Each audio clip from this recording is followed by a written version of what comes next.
Good morning and welcome back to 96.1 Stylin. As we're just sitting here and Will's fucking smacking the shit out of stuff over here.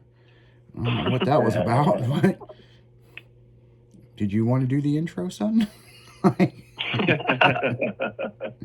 was loud in my headphones. So anyway, yeah. So we got some horror stories of first dates. Hope you guys are ready for this. Horror stories. You guys got any good horror stories on first dates? Yeah. What you got? Uh-oh. Mine just didn't show up. Oh, well, fuck. I mean, that's horrifying. He didn't come by and smell you? Maybe he smelled you and left. He didn't want to come get a sniff. Yeah, them sniffers I was like, from man, yesterday. we're already giving off bad vibes. Yeah. What you got, Chrissy? Well, I had a blind date, and I ended up marrying him. That's my ex-husband. Oh, well. Yeah. That's pretty bad fucking first date. Yeah. Well, we got married, but then got divorced. Yeah. What you got, Will? Well, Will's been with the same girl for. Will's been. You guys dated in high school. I have an old kind of a comedy.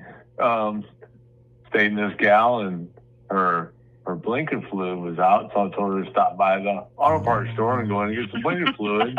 I so remember she the goes story. in there and tried to get some blinker fluid, and yeah, the look on her face as she came out was, it was priceless. So she learned real quick there is no such thing as blinker fluid. I thought it was funny. I went on a date with a girl. We went to this really nice restaurant, and she wouldn't get off her fucking phone. And she just... Oh, no. Now, I understand if a girl's got kids and check in, but it's the rudest thing in the world, people, to be on your fucking phone on a date. Yes. Oh, yeah. And she did one of the things that really pissed me off. She kept asking about my business. And what kind of businesses does it do? Ladies, if a guy's got a fucking job, you should be happy as fuck. Okay? Right. If a guy owns a business and he tells you, I own a business, stop asking fucking questions. Right. That means you're a gold digger. Well, I'm not a gold digger, but it comes off that way, okay? Right. This fucking chick, she had to take pictures of her food, she had to take pictures of this, and selfies, and this, and this, and it's like getting a hold of fucking 20 different fucking people, and I just could not stand this. I was like, I've had enough. Like, I've had maybe less than 500 words with this fucking woman in an hour. So I got up and went to the bathroom. Coming out of the bathroom, the waitress was like, you're on a first date, aren't you? And I said, yep, it's going to be the last. I go, here's 100 for you. Here's 100 for the bill. Here's 100 for the chef. Here's 100 to get that bitch home. I'm leaving. And I left. Bye. Now, people, 7 hours later, my phone blows up. And this chick is still at the restaurant, wanting to know why I'm still in the bathroom. No way. Yep. She 7 was hours that later. fucking occupied with her phone. Wow. That is nuts. How am I going to get home? I'm at the fucking restaurant. I'm like, well, I left her money to get you an Uber. Right. Like, fucking, have a nice life. figured But you get the idea if the waitress was like taking the plates away and stuff, like, did she like tell her? Like, yeah, he left. I wonder if they were taking bets on how long it would take her to figure it out. No shit. That she didn't even notice you were in the bathroom that long. That's crazy. Yeah. That fucking happened, people. But we've got stories right here of other interesting first dates. Let's see what they're talking about. All right, first up, it was at a coffee shop in the library. She showed up, and the very first thing she did was remove her shoes and put them on the table. Later, she mentioned how she was obsessed with victims of serial killers and had them tattooed on her body. Huh? Okay, we gotta dissect this one, right? Because the first part's... What would you guys think? Oh, my God. Get the nut. Oh shit. Serial killer. That sounds like somebody up Will's alley. You got tattoo. Maybe. You got tattoo of fucking Jason. So do I. Well, let's see. Oh, she is. Well, let's see what how they dissected this. Crazy. Someone taking off their shoes at any facility that's not their home, nah, you're cut. Hey, but if she like, took off her shoes and she has some pretty feet, now we got coffee and snacks, you know what I'm saying? No, but this is honestly for real weird because taking your shoes off, when I see women at the club taking their shoes off, and I get heels hurt your whole body, right? But that's doing too much. Yeah, the floor is disgusting. And the floor is disgusting anyway. People don't realize how much fecal matter is on the floor and then other things, right? But then the obsession with victims of serial killers, nah, that's not just a red flag. That is like a whole, country red flag. This is too much. I don't like when people really get bite marks of victims of serial killers and stuff like that. Nah. You get cut off immediately. There's people like me who like documentaries. I love serial killer documentaries. I like reading up about them. I don't know why. It's just intriguing. But there's a whole thing when it comes to people who get serial killer tattoos and then the victims, that is doing too much. Like you can't be trusted if this is like what you're fetishizing. Like, nah. At the end of the day, I'm gonna ask her to send me feet pics, but then I'm gonna cut her off. What? She started talking in. So, that's interesting. So you didn't know this bitch had fucking serial killers on her of tattoos? She had the victims' names on her. Oh, boy. That's weird. I mean, as long as she's hot and has like a perfect ass on her, I'd accept it. But So what about you girls? What if a guy showed up and he's bragging about his serial killer tattoos, but then he had the victims' names on it? That'd be like red flag. Right, big red flag. The last one says your name. Well, let's see what else happens here. Didn't stop for 2 hours. I barely got 20 words in. It might have been nerves, but wow, was it bad?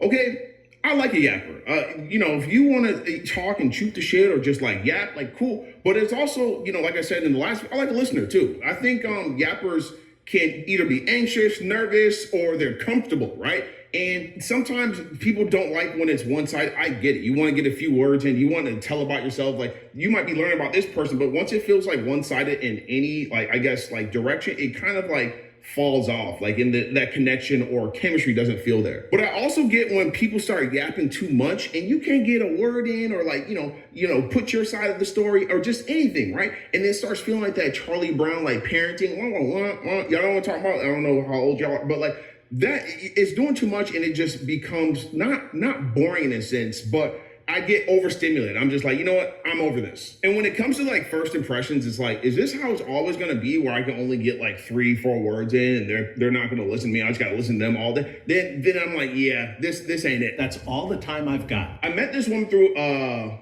met this woman through a dating app. We decided to meet up for drinks as a first date. Conversation was great. We seemed to have lots in common. She was funny, cute, etc., etc. Towards the end of the day, she tried to sell me life insurance and pull out some brochures for me to look at. What? nice. Was it State from State Farm? So, Take the State Farm. guy. What are you wearing? It's that bitch from Progressive. Oh, fun. But that is funny. What are you wearing?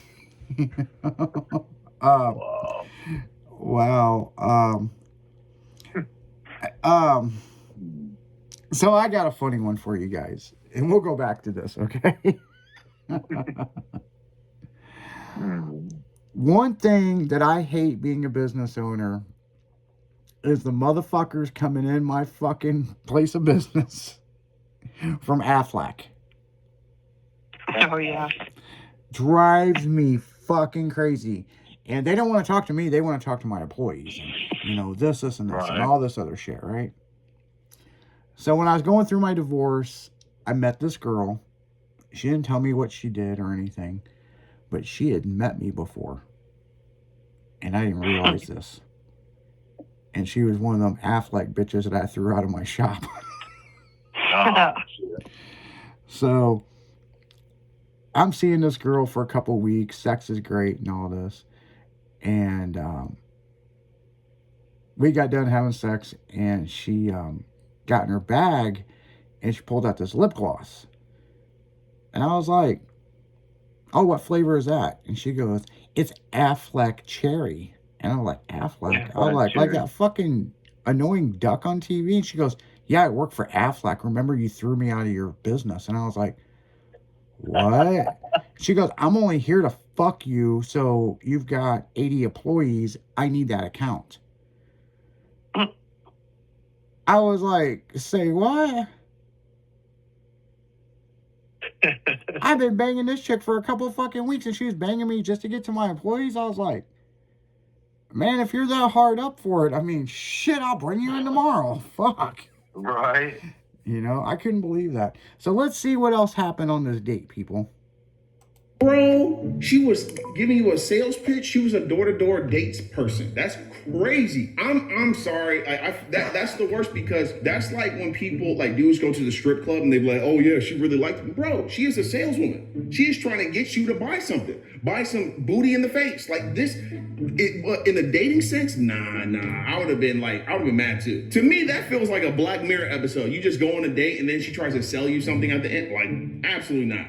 Again, she wouldn't get off her phone, as in kept taking stupid selfies while we were at the restaurant together. Okay, I don't mind when people take pictures of their food, like the scene, like blah, blah, blah, this and that. You take a selfie at a restaurant, let people, know you out and about. Cool, whatever, right? There's nothing wrong with that. My biggest thing is people are just glued to their phones. Like, I feel like there's an appropriate place to be on your phone, and it's not on a date when you're getting to know someone. When I'm like my love language, one of my top ones is quality time. So I'm gonna put my phone away because I want to spend time with, even if we're doing nothing, I can't stand when people are on their phones and you can be talking to them and they're just looking at their phone the whole time. And they might be listening, but they're not really. I know some people can multitask, but to me, it's rude. She was over here like, let me take a selfie. We're Phoenix Energy. Yeah, so I mean, yep. I mean, pretty much. I mean, that's how it goes, people. That's how mine went. It's like, let me take a selfie. Might be the same girl. It might be the same girl, yeah. She'd be hitting it all across the board, man.